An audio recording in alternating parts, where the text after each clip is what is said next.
Saudara-saudari, marilah kita mendengarkan renungan dengan judul Penampilan Batiniah Bukan Lahiriah, yang berdasarkan pada Injil Lukas bab 7 ayat 6. Jawab Yesus kepada mereka, "Benarlah nubuat Yesaya tentang kamu, hai orang-orang munafik, sebab ada tertulis, bangsa ini memuliakan aku dengan bibirnya, padahal hatinya jauh daripadaku. Dalam nama Bapa dan Putra dan Roh Kudus. Amin."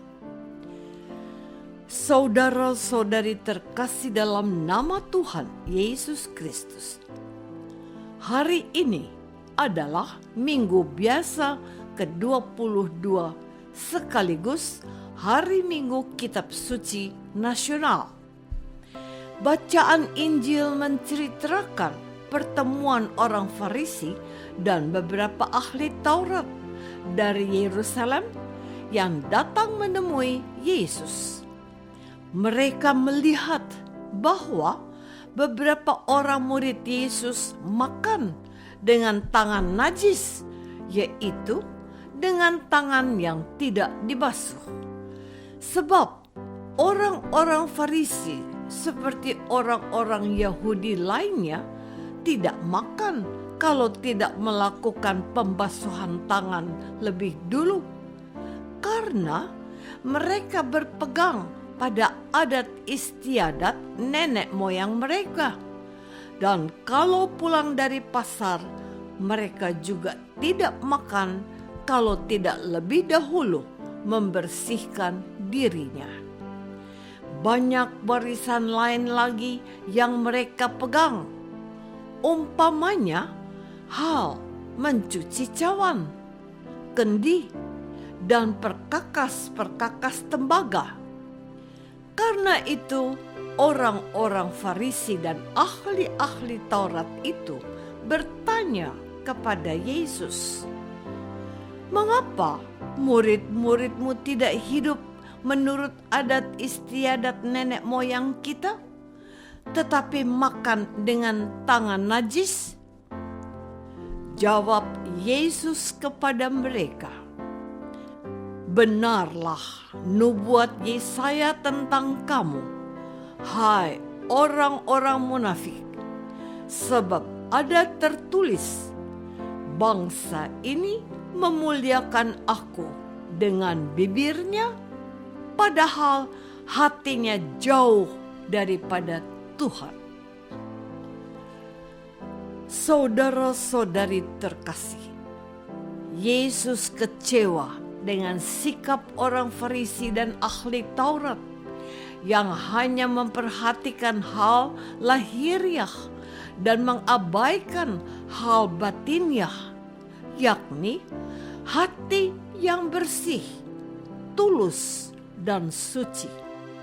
Maka percuma mereka beribadah kepada Allah, sebab mereka tidak mengajarkan perintah Allah. Sebaliknya, mereka mengajarkan perintah manusia yang seperti mencuci tangan. Orang Farisi dan ahli Taurat mengabaikan perintah Allah dan berpegang pada adat istiadat manusia. Lalu Yesus memanggil orang banyak dan berkata kepada mereka, "Kamu semua, dengarlah kepadaku dan camkanlah.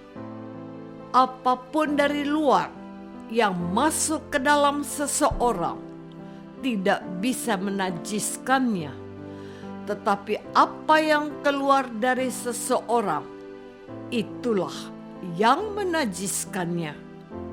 Sebab dari dalam, dari hati orang, timbul segala pikiran jahat, percabulan, pencurian, pembunuhan, perzinahan, keserakahan, kejahatan, kelicikan, hawa nafsu, iri hati, hujat, kesombongan, kebebalan.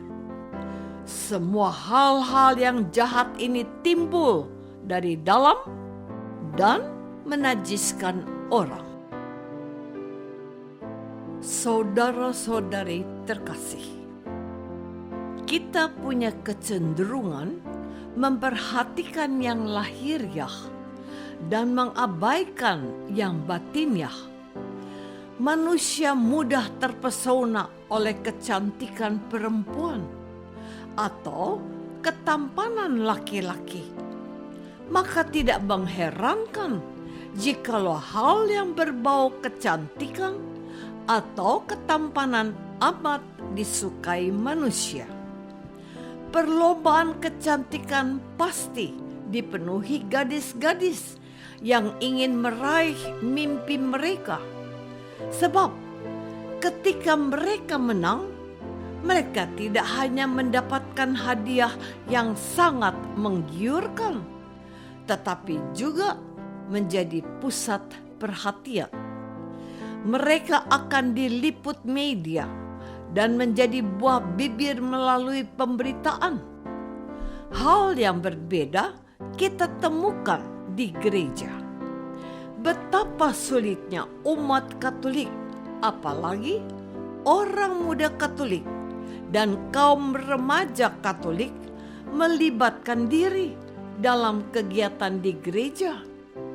Ada banyak alasan yang mereka utarakan, mulai dari alasan yang rohani, seperti merasa tidak pantas, belum siap, sampai kepada alasan yang sangat manusiawi, yakni ingin bebas dan tidak mau terikat.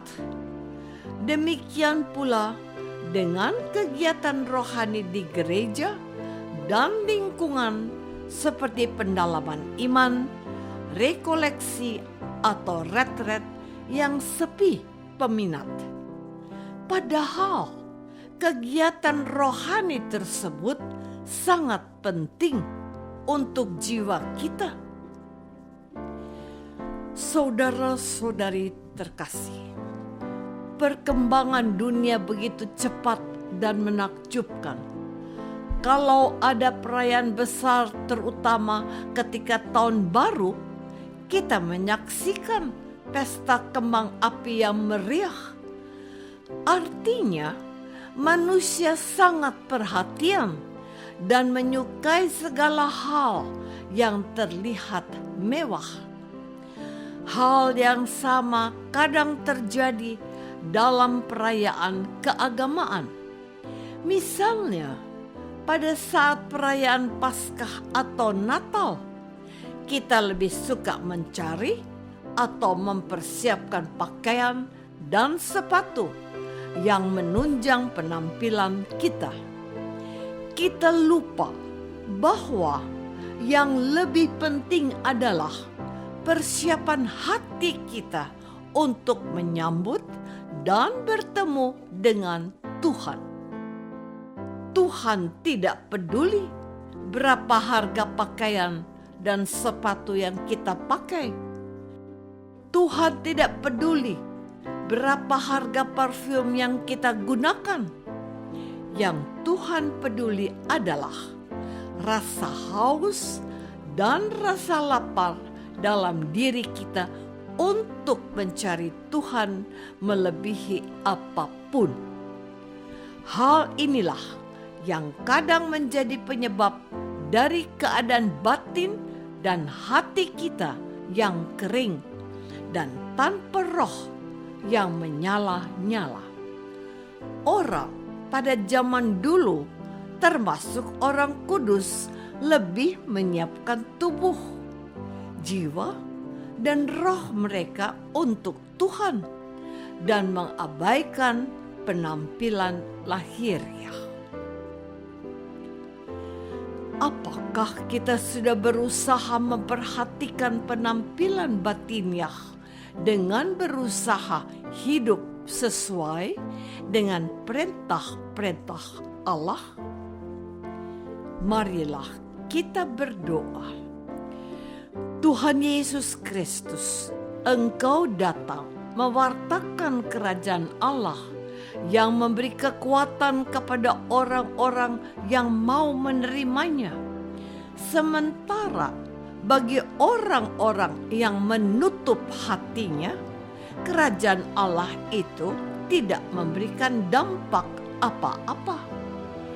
Bantulah kami, umat-Mu, supaya kami senantiasa terbuka dan lebih mementingkan penampilan batiniah dan bukan penampilan lahiriah. Doa ini kami persembahkan dalam nama-Mu, Tuhan dan pengantara kami. Amin.